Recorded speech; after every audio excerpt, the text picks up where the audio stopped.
Kailangan natin ng mga maraming tagadasal.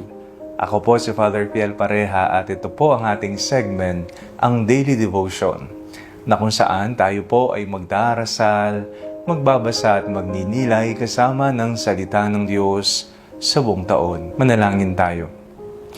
Sa ngalan ng Ama, ng Anak at ng Espiritu Santo. Amen.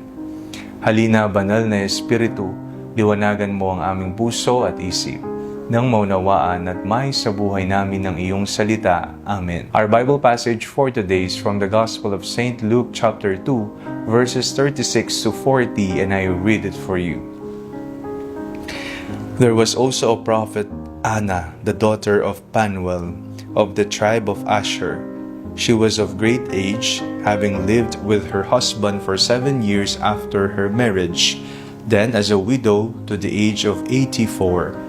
She never left the temple but worshipped there with fasting and prayer night and day. At that moment she came and began to praise God and to speak about the child to all who were looking for the redemption of Jerusalem. When they had finished everything required by the law of the Lord, they returned to Galilee to their own town of Nazareth. The child grew and became strong, filled with wisdom, and the favor of God was upon him. Merry Christmas pong muli sa inyong lahat. Sa ating pong binasang ebanghelyo, narinig naman po natin ang isa pang karakter na natagpuan natin sa templo, si Ana.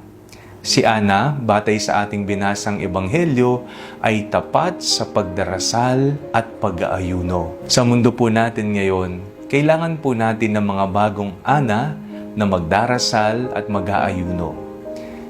Parte po ng ating buhay pananampalataya ang pagdarasal.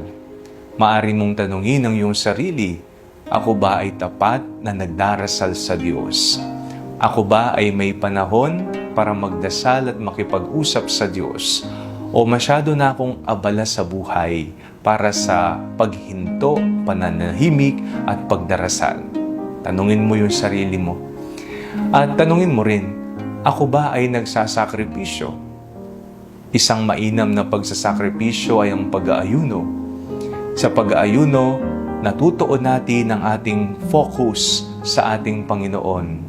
Ginagawa natin ang pag-aayuno hindi para purihin tayo o kaya magjeta tayo, kung hindi ang pag-aayuno ay ang ating paglalaan ng atensyon sa ating Panginoong Jesus. Malapit nang matapos ang taong ito, at sasalubungin na natin ang panibagong taon. Magdasal tayo sa Diyos. Tayo ay gumawa ng pagsasakripisyo. Humingi tayo ng paggabay sa Kanya. Habang tayo ay naghihintay para sa mga pagpapalang Kanyang ibubuhos, tayo'y mananalig sa Kanyang katapatan, katulad ng ginawa ni Ana sa Ebanghelyo.